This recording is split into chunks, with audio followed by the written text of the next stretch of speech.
Mission 5758 Crew News Conference. We're running a little behind, so thanks to those who stuck around for us. We have here today NASA astronaut Nick Haines and Roscosmos astronaut Alexey Ovchinin, who are here to tell us about the training they've been doing to get ready for their launch to the International Space Station in October. We're going to take questions from here in the room. We've got a great group, and also on the phone. And we'll also answer a few from social media, so you can submit yours using the hashtag AskNASA. But first, we're going to let these guys tell us a little bit about themselves. We have Nick Haines, who is a NASA astronaut, as I said. He started in 2013 as an astronaut candidate. He's the first of his class to actually go to the International Space Station. So, Nick, why don't you tell us a little bit about what kind of advice you've been getting, anything that you think will be especially helpful? Thanks, Brandy. It's a pleasure to talk with you today. The one thing that I think has sunk in the most is you get caught up in the training and the flow that's going on, and it's very fast-paced, and you're always going from one thing to the next. And a lot of people have told me that that's good preparation for up there because you're going to be going so quickly, and we're going to stay very busy up there. So the advice that several of the veterans have pulled me aside and shared is that make sure you take time to look out the window and experience the flight and try to share that unique aspect back with everybody down here on Earth. That's our unique advantage, that we get to spend some time up there, and it's our responsibility to try to help communicate that. Great, thanks. I neglected to mention that Nick is from Kansas and came to us from the Air Force. So, also coming to Roscosmos from the Russian Air Force, we have Alexey Ovchinin, who was actually selected as an astronaut in 2006. Alexey, you've already been to the International Space Station once, so is there anything that you are looking forward to doing again, or that you didn't get to do the first time? Ну, в первую очередь мне хотелось бы полететь снова, потому что тот опыт, который я получил, и то, что я прочувствовал во время моей первой экспедиции, это было очень здорово. Хочется вернуться на Международную космическую станцию. Впереди нам предстоит много работы, много экспериментов. Часть экспериментов будут повторяться, часть экспериментов будут новые. Поэтому я ожидаю интересной и плодотворной работы на борту Международной космической станции. For my first mission, I experienced so many things that I'm looking forward to reliving all of that again on board the ISS. We have lots of work in front of us, lots of experiments, and some of those experiments were done by us in the past. Some of them are new, but I'm looking forward to doing all of it and to my new mission. Okay, thank you so much, Alexey. Thank you. So we're going to start with questions here in the room. In addition to some media who are here with us, we also have students from the ROTC at the University of Houston. Thanks so much for driving down today. I know that's a group that's near and dear to Nick's heart, so we'll take some questions from y'all. And then if you are joining us on the phone bridge, you can press *1 if you have a question that you'd like to be added to the queue, and then *2 if your question gets answered and you want to withdraw it. So why don't we start here in the room with Robert Perlman. Hi, Robert Perlman with CollectSpace.com. I believe until recently you were a 3-person crew, and so I wonder if you could talk a little bit about how your training changed and what additional pressures there are between now and the flight in October as a result of being reduced to 2. Yes, like you stated, we were reduced from a 3-man crew to a 2-man crew. For us, though, the change has been not as big, because when we were preparing to back up the launch in March, we were preparing as a 2-man crew. So in terms of the depth of time that I've spent in the Soyuz trying to prepare for the left seat, that's the only seat that I've essentially trained for, and that was a programmatic decision that everyone agreed upon in order to protect against scenarios like this. And so it actually worked out very well. It's been a smooth transition. Any other questions on this side? Yeah. Tell us who you were and who your question is from. Hi, I'm Alex Park, from the Houston Chronicle. And I want to ask, what is the hardest part about preparing for a mission like this? I'll speak for myself. I think it's different for everybody. One of the things that I think makes it difficult to prepare for a mission like this is that it takes 2 years of training in advance of the mission, and most of that time you're away from home. So it can be a strain, being away from your family, being away from your children, and that's one of the things that you really have to prioritize and try to make sure that you're aware of, is that strain. We've got a seat full of ROTC, a room full of ROTC cadets that are getting ready to join the military. I've said it before that I don't think that strain is much different than what they're going to face when they have to face deployments and they have families of their own. So there's people dealing with those situations, making those sacrifices all across the country on a daily basis. So we're no different in that regard, but it is an extended period of time. Maybe Alexey could also answer that. I think what the question was, is the training difficult? And then maybe you can also talk about if it gets easier once you're actually in space. Я могу добавить, я согласен с тем, что сказал Ник. Во время подготовки нужно правильно распределить свои силы, то есть чтобы эти силы остались к моменту старта, то есть чтобы не прилететь в космос уставшим. I agree with Nick, and I would also like to add that it's very important to spread your forces correctly so that when you get to the finishing line, when you get to launch, you still have something left to get up and above. That makes sense. All right. And one more question for Colonel Haines specifically. So the U.S. government plans to stop direct federal funding of the ISS by 2024, and apparently there's a transition plan in place to shift control of the ISS to a private or commercial sector in the future. As a NASA astronaut, how much confidence do you have in these private or commercial entities should they take control of the space station? In terms of confidence in commercial partners, I think I've got confidence in the commercial partners. We depend on them today. They provide cargo to the space station. Hopefully during the time that we're up there, we're going to see some of the first commercial crew vehicles arrive as well and have successful missions. And so our success depends on those same commercial partners. And so I've got confidence that they can deliver. Okay. Any others on this side of the room? Okay, we'll go over here.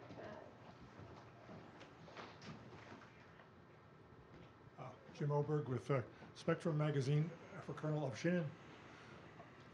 This is your second trip. What improvements do you expect on board the station in terms of its capabilities and in terms of its crew comfort that you look forward to?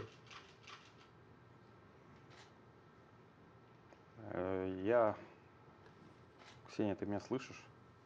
Interpreter doesn't hear us. The interpreter didn't hear. Can you repeat that question, Jim? I don't think you interpreted. Wait, I'm sorry. Into the microphone, please. Какие различия между первым полетом и вторым полетом способностей и удобностей? I understand question, but interpreter cannot understand for guys. The difference in capabilities and comforts. Okay, the question is, what are the differences in capabilities and comforts at the International Space Ксения, Station? ты меня слышишь? I will need the answer interpreted. Вы меня слышите? Я хотела сказать, что переводчик, который должен переводить Лёше на русский язык, не слышит того, что говорится в зале. Interpreter doesn't hear. Okay, let's come back to that question then, and while we work on that, do we have any questions from the ROTC folks? I can answer, but... Лёш, ты можешь говорить по-русски, я тебя слышу, перевод на русский, ты переведешь? перевод на английский, да. Okay, we'll go ahead to this one now. Cadet Bryant, Air Force ROTC, Detachment 003, University of Houston. This is a question for both of you. So how does your training differ, if any, and how do you adjust to the language barriers that comes with the cultural diversity of space? Переводчик слышно?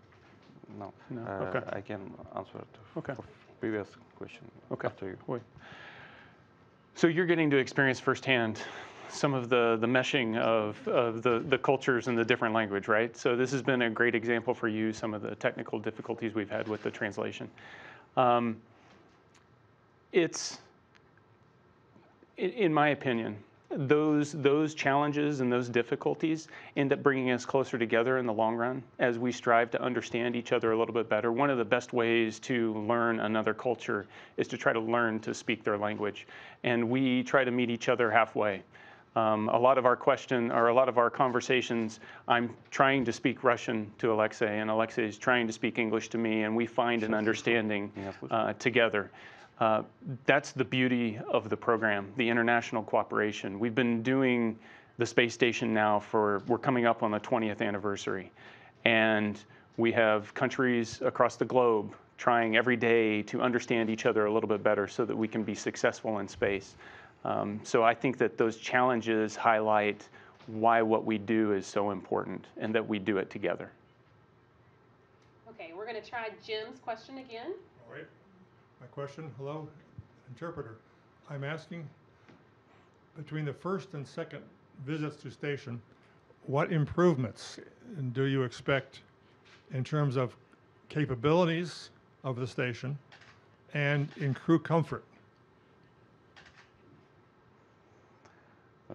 Я не ожидаю каких-то больших изменений, на борту станции. Оборудование в основном осталось все то же самое. Может, какие-то вещи поменялись, но их не так много, поэтому больших изменений я не ожидаю увидеть. I don't really expect any big changes. The hardware is still the same. Maybe some things have changed, but not significantly. Очень бы хотелось увидеть новый российский модуль, но он, к сожалению, прилетит позже. I'm really looking forward to see the new Russian module, but unfortunately we'll get to the station later on. Okay, let's take another question from the ROTC folks.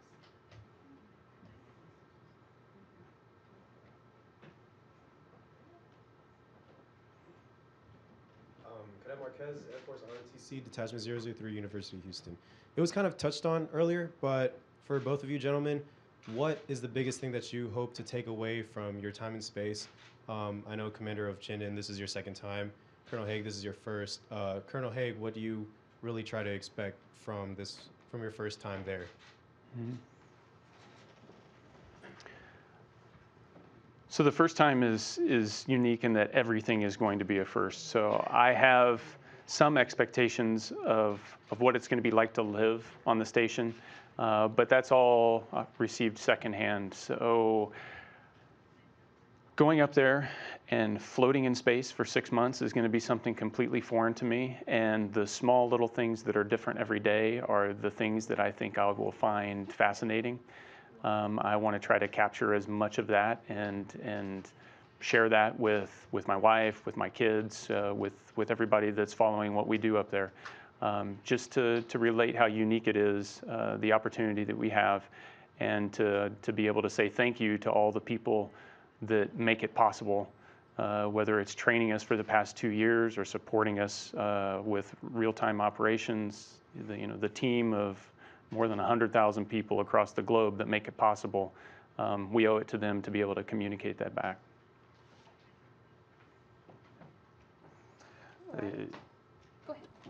Я согласен с Ником.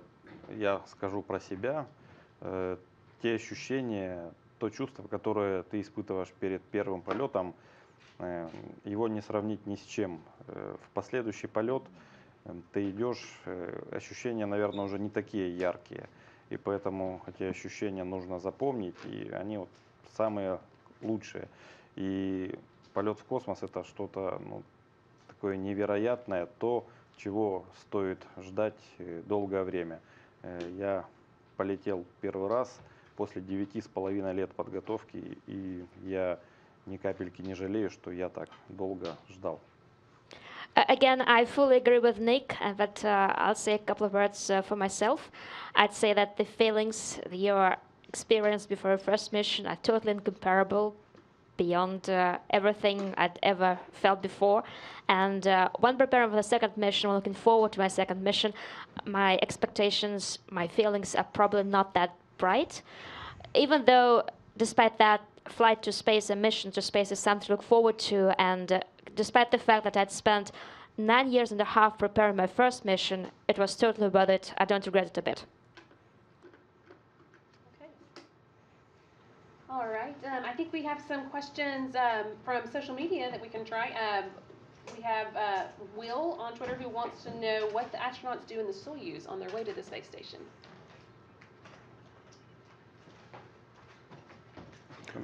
Yeah. Ощущение очень необычное, особенно когда первый раз летишь. На разных этапах ощущения разные. На каких-то этапах есть незначительная тряска, потом тряска заканчивается, начинается перегрузка, воздействие перегрузки. Вот. Но находиться в корабле достаточно комфортно, и я считаю, что корабль «Союз» очень надежный корабль. So, for the first time when you fly in the Soyuz, the first time it's totally unexpected and incomparable and very unusual. You have the first portion of the flight which has some bumps on the road, then this portion finishes and you start experiencing loads, the G-force, but it's still very unusual and something to look forward to and something to experience. I believe we have a question over here from Cadet Server, Air Force ROTC Detachment 003 from University of Houston. I've got two questions. The first one would be for Colonel Haig. You previously mentioned you'll be flying in the left seat of the Soyuz. What are your specific duties in that seat? And then the following question would be for both you gentlemen. Y'all will be in space for the 20th anniversary of the International Space Station. Do y'all have anything special planned for that day? So your first question regarding the left seat and what the responsibilities are in the left seat, I can pretty much sum that up in a nutshell. I do what the commander tells me. Essentially, I'm a co-pilot. Based on the way that you fit into a Soyuz, there are certain buttons that are out of the reach of the commander. And so a lot of the systems monitoring that I do, I interact with those switches and those buttons, and I monitor the systems related to it, while Alexey spends most of his time looking at the overall health of the spacecraft and how we're guiding through space, the navigation and guidance. A lot of my time is focused on life support systems, though with two of us, we're constantly backing each other up. Second question? The other one was the 20th anniversary. Yeah, so the 20th anniversary in November 1998, which actually I was kind of in your chairs at that point in time. I graduated from the Air Force Academy in 1998. In November, that'll be the 20th anniversary of the launch of the first module of the space station. I don't know what we've got planned special for that, but it's definitely a day that we're going to celebrate, and there's going to be lots of other milestones related to the development of the space station. It serves as a symbol. The space station is an example of what we can do. We can do something that's really hard, really complex, and we can be successful at it. I think it also serves as a reminder to us that we can only do those really hard things if we work together. So going forward, as we continue to push deeper into space and we start looking at Gateway and beyond, it's a reminder to us that the international cooperation is one of those key ingredients, I think. Я могу немного добавить. Бортинженер, который находится на левом кресле, это очень важная часть экипажа. Он делает как минимум 50%, может быть и больше, всей работы, поэтому грамотный бортинженер – это 100% успеха всей миссии. Вот. А насчет празднования 20-летнего юбилея, я думаю, что в ноябре у нас будет много различных аудио-видеоконференций, посвященных этому событию. Поэтому нам скучать не дадут, я в этом уверен. So I'd like to add a few words again. As for the flight engineer who is seated in the left seat, that flight engineer is a very important person. He or she does at least 50%, if not more, of the work, and maybe more of that, so this is really important. And I would even venture to say that if the flight engineer is a good one, we can say that the mission is going to be 100% successful. As for the 20th anniversary of the International Space Station, I'm certain we're going to have lots of audio and video conferences, so there'll be nothing to be bored about. I'm sure, right. Well, since you mentioned it, Nick, when it launched back in 1998, was it something you were aware of? Were you hoping to someday be there? And the same thing for Alexey. So back in '98, at that point, I had just pinned on as a second lieutenant, and I was trying to figure out my way in the big world. Becoming an astronaut and envisioning myself on the station was something much further down the road. I couldn't foresee that. It was much later in my Air Force career, after being exposed to the culture where you're always working in teams. I want to, shout out to these guys for stepping up and committing themselves to a life of service and being part of that team. It's something that I found fulfilling, and I saw the same thing here at NASA. And so once I got exposed to that later in my career is when the station started to become more of a reality. But in 1998, I was just trying to not get in trouble as a second lieutenant and survive. Was it a dream for you, Alexey, at that time?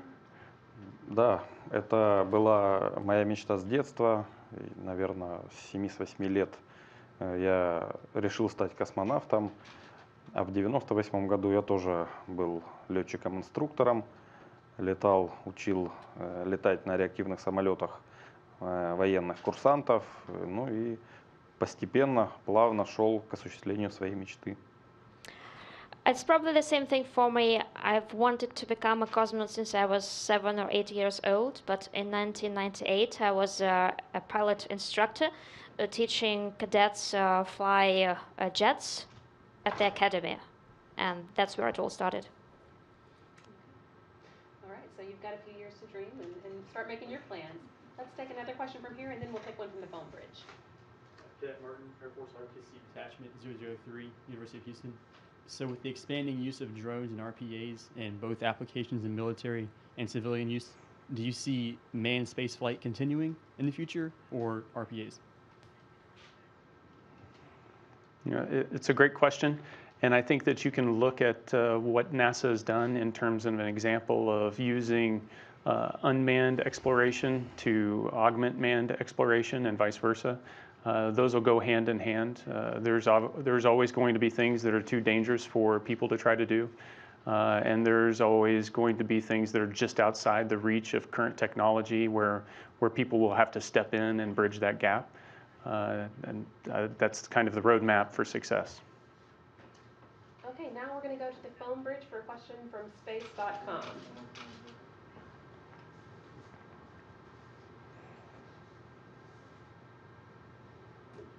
Hi, this is Hanukkah with Space.com. Thank you so much for taking my question. My question is for both Nick or Alexey, whoever wants to answer. How have you trained for the arrival of the first commercial crew vehicles, and how does the process of capturing and docking these new spacecraft differ from that of an incoming Soyuz crew spacecraft?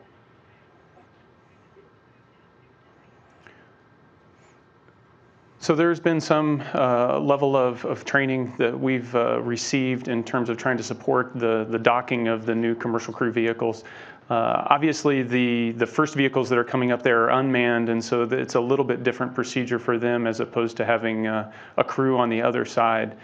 The training that we've received is essentially to be able to monitor and make sure that the automated systems are performing what they need to be able to do.